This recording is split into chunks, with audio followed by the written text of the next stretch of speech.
Hello, and welcome to the third official episode of Beat Saber Replay Analysis. My name is Snowy, and I'm ranked number 11 on the global score Saber leaderboards. In this series, I take a deep dive into one or more Beat Saber replays. Each episode is centered around a theme. A theme could range anywhere from fun new maps to prominent players to small tips for improvement. Hopefully, this series will help you guys have a better understanding of how top plays are made and how you can improve your own Beat Saber play. The Beat Saber scoring system is based on two fundamental principles, swing angle and accuracy.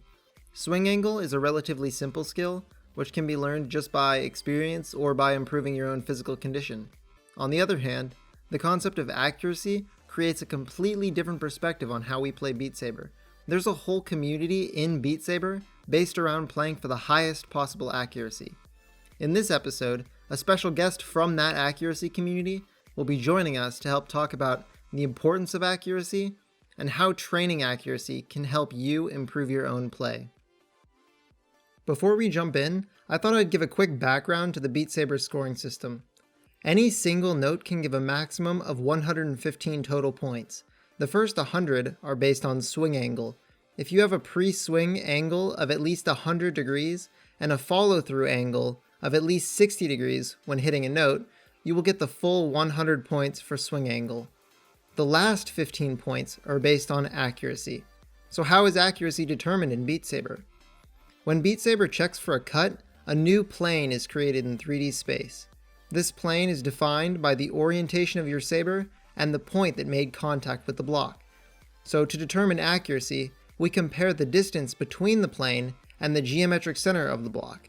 So imagine that you freeze time the moment your saber touches the block.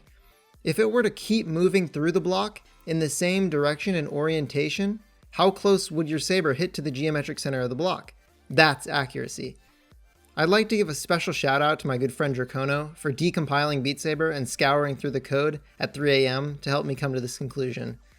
Now that we have a basic understanding of the scoring system, our special guest will explain how the accuracy community views accuracy maps, and why accuracy is such an important skill. Hey guys, my name is Whiisper, and I'm currently ranked 126 on the global score Saber leaderboards. I primarily play accuracy maps, and I've placed top 6 in the recent True Accuracy Beat Saber tournament. First off, I'd like to explain how the Beat Saber accuracy community categorizes accuracy maps. So the community separates maps into 3 distinct categories: true accuracy, standard accuracy, and technical accuracy. True accuracy refers to slower maps where the spacing and timing of the notes allow for you to hit each note with as much swing angle and precision as possible. True accuracy maps allow for high percentages ranging between 98 and 100%, depending on if the player is skilled enough. Some examples of true accuracy maps are Small Shock and Magnetism on Easy. Standard accuracy refers to maps which contain more common patterns than just simple up and down, normally contain a lot of flow, and the maps are faster than true accuracy. Common percentages for this tier is like between 97 and 98. Some examples of standard accuracy maps are Believer on Expert and Bass Music on Hard. Lastly, technical accuracy refers to maps which contain complex notes, making it harder to hit as accurately. Technical maps include uncommon patterns that don't disrupt flow. These maps are generally faster than standard accuracy maps, and common percentages for these maps range from 96 to 97. Examples of these technical maps are Heim for the Weekend on Expert and Birds by Imagine Dragons on Expert. You might be wondering why this matters. These categories are helpful for future growth as a Beat Saber player, because each category helps you prioritize aspects of higher level Beat Saber play. The first of which is true accuracy. Now the reason for playing true accuracy maps is it'll give you a fundamental understanding of accuracy at the most basic level. It teaches you how to master hitting blocks at their highest values, 110 to 115. Through repetitive training of a specific category, you'll have a clear understanding of the angle required for hitting higher accuracy. This is a good basic skill which can be translated to higher speed maps.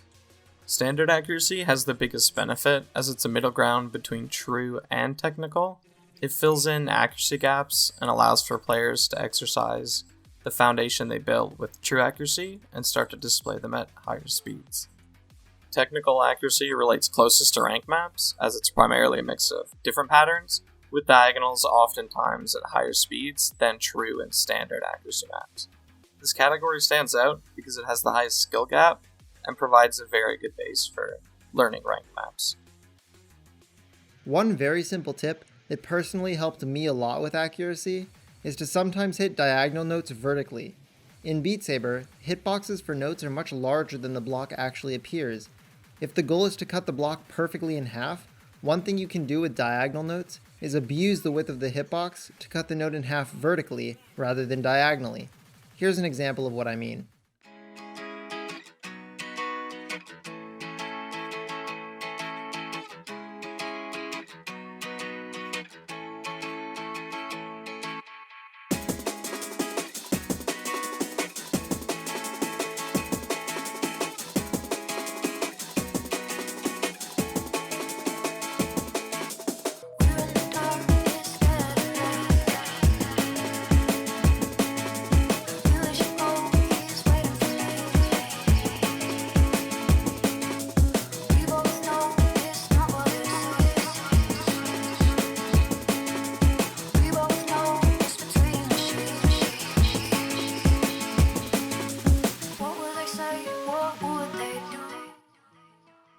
This can also be really helpful for diagonal streams in maps like Freedom Dive or Ascension to Heaven.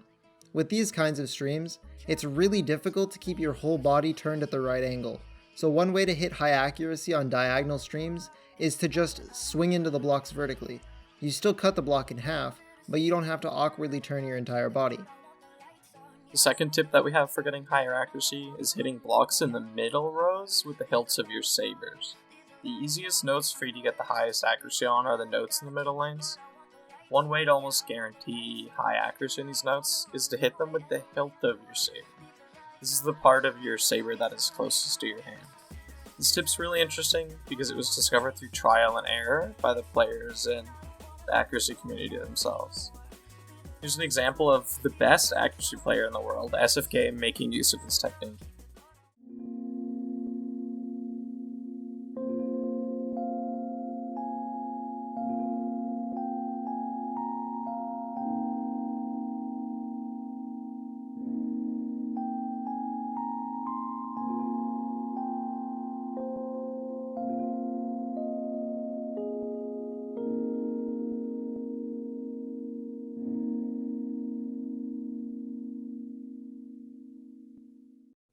Another tip that could help with accuracy is swinging slowly and looking toward the end of the note you intend to hit.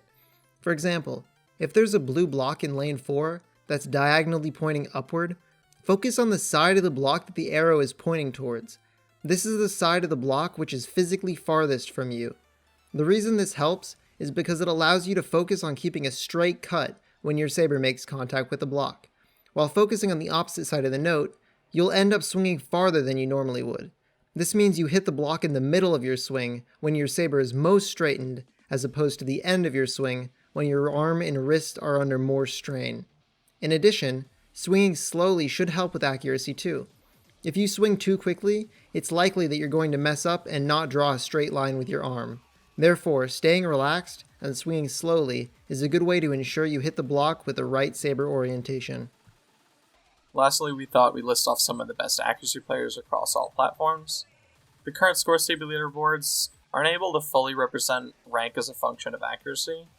Therefore, it could be beneficial to provide some examples of players across all platforms who do have amazing accuracy. For Oculus Rift, there is SFK.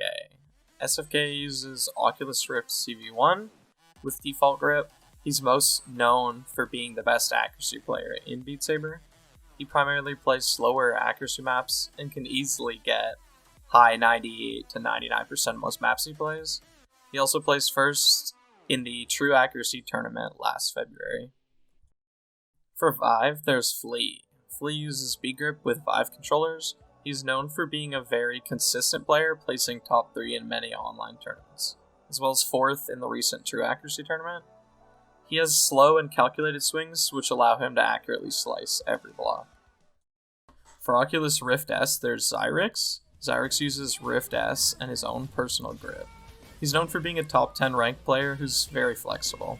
He can achieve high accuracy on both slow and difficult ranked maps. He's one of the first players to complete the Accuracy Campaign challenge. For Valve Index, there's Silver Haze. Silver Haze uses a slight variation of the normal grip on the index controllers. He swings at a very fast speed and is known for being the second highest ranked player on the Score Saber leaderboards. He has a very strong sense for accuracy and can easily get 95 to 96 on fast ranked maps. It should also be mentioned that he placed second place in the most recent True Accuracy tournament. That's all for this episode. Today, we talked about the Beat Saber scoring system, accuracy maps, the importance of accuracy, hitting diagonals vertically, hitting with the saber hilt, visualization, and different accuracy players. Once again, my name is Snowy. If you enjoyed this type of content, consider liking and subscribing for more. Also, if you have any feedback or ideas for videos, please leave them down in the comment section below or shoot me a DM on Discord at SSnowy1549. I also want to extend a huge thank you to Dracono and Whiisper for collaborating with me on this episode. Dracono dug through the decompiled Beat Saber code to find out how accuracy is actually determined. Meanwhile, Whiisper compiled lots of tips from the accuracy community to share with you guys today, so huge shout out to them.